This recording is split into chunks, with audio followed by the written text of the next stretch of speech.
a generation ago, multi-user time-sharing computer systems had a similar problem. Before strong encryption, users had to rely on password protection. Then, strong encryption became available to the masses, and trust was no longer required. It's time we had the same thing for the fast spread of open knowledge, personal ownership, and use of generative AI through commerce-based coordination. Pause for a quick minute. Recognize the reference? Now, jump in a Wayback Machine, whatever a generation ago means where you are, and the late-night mailing list daisy chains you find in the more cypherpunk edges of the map hit different.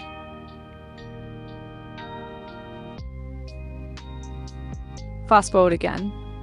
We're now face to face with the transformative power of open knowledge, personal ownership, and generative AI. Yeah, a lot of conversations around these concepts serve just as echo chambers for techno-optimism and misplaced despair.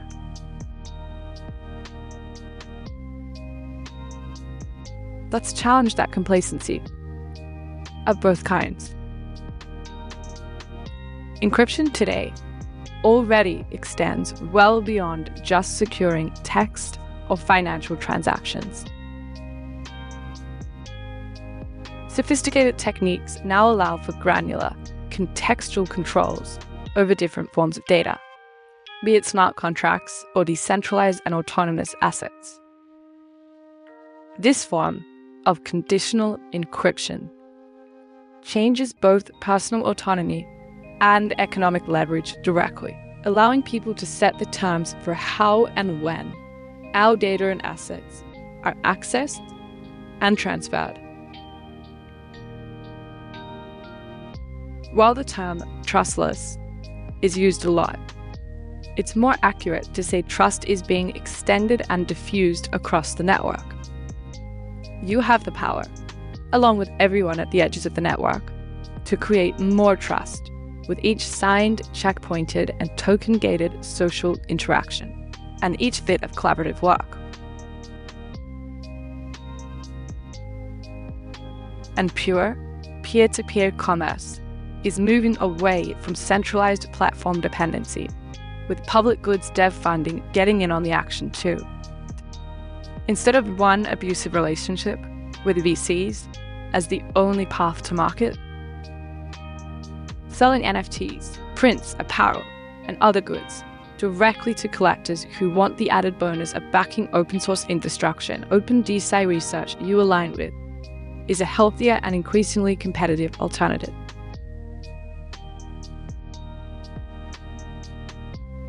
But while we're looking at the future present, we have to ask, where have all the cypherpunks gone?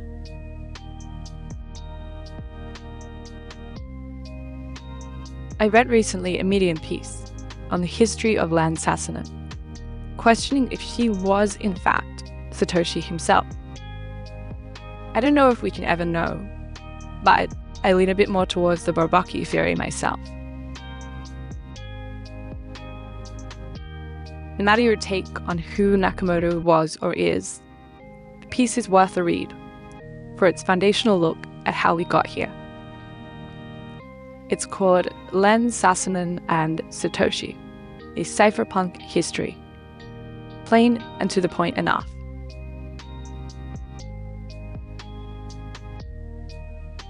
In it gets dark quick, drawing attention to the profound cost of losing so many classical hackers to suicide. It echoes through Len's story, a luminary in cryptography, and by extension, the cryptocurrencies and decentralized networks.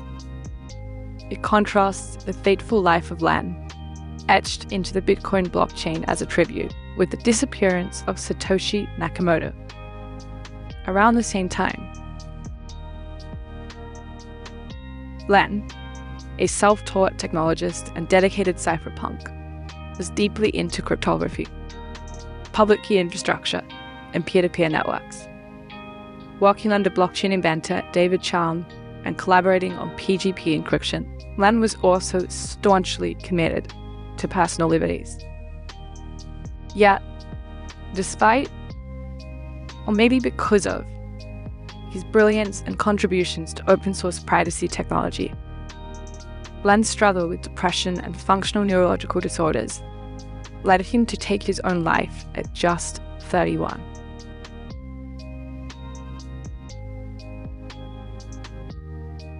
This dark interlude fits hand in glove with Satoshi Nakamoto's Vanishing Act. After a flurry of code commits and forum posts that ignited a new financial paradigm, Satoshi stepped away, leaving an unspoken legacy and a fortune untouched. The underbelly of this story is the inescapable tragedy of other prodigious minds: Aaron Swartz, Gene Khan, Ilya Zhytomyrsky, and James Dolan, lost to the same inner demons.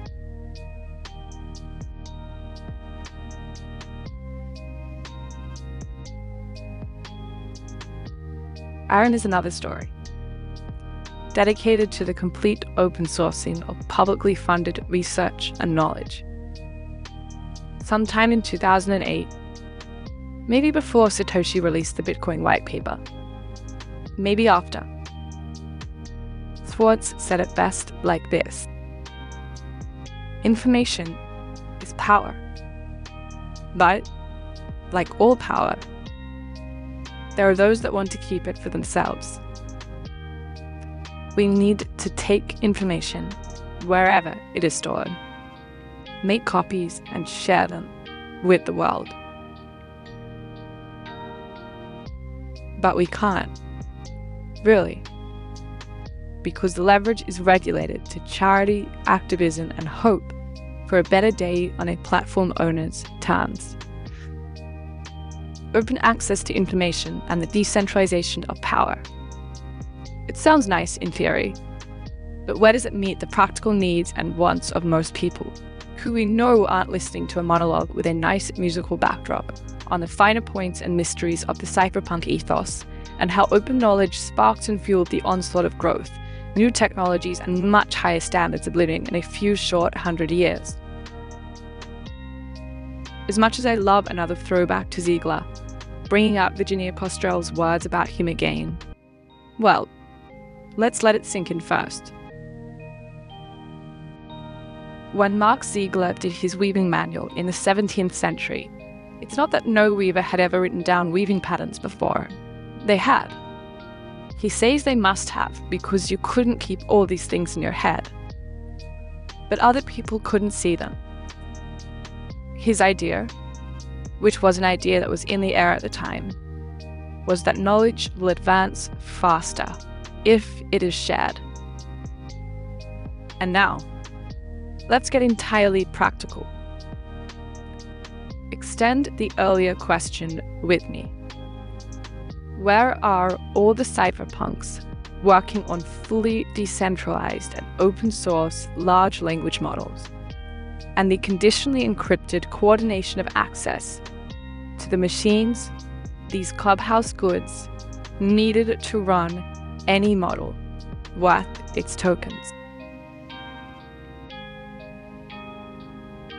It might be hard to see the thread winding its way through from the roots of what encryption has done for us, and at what cost to brilliant lives gone too young. And from there, to fine-grained toggles of event listening yeses and nos, switching on and off conditionally programmed access to everything. The decentralization question too of whether it's enough. It's not to decentralize only the most traditional and static of the tech stack, or if we really need, we do, to decentralize power and the ability to build economic leverage across the board. It might be counterintuitive, but with as much raw engineering skills and ideological fervor as Swartz, Ziegler, and the cypherpunks who got us here, We need now to decentralize the machines that are used to generate every new bit of text, audio, image, video, architecture, and everything else we can imagine. Before the concentration of the only capital that matters, the machines that create and amplify value, are closed off to most of humanity as we bifurcate into a quickly and shitified arms race. More on that in the next go-round. This script ends here for today, but not what you do now. Don't wait for the next episode to guide you. Write it yourself and make it a story worth clicking.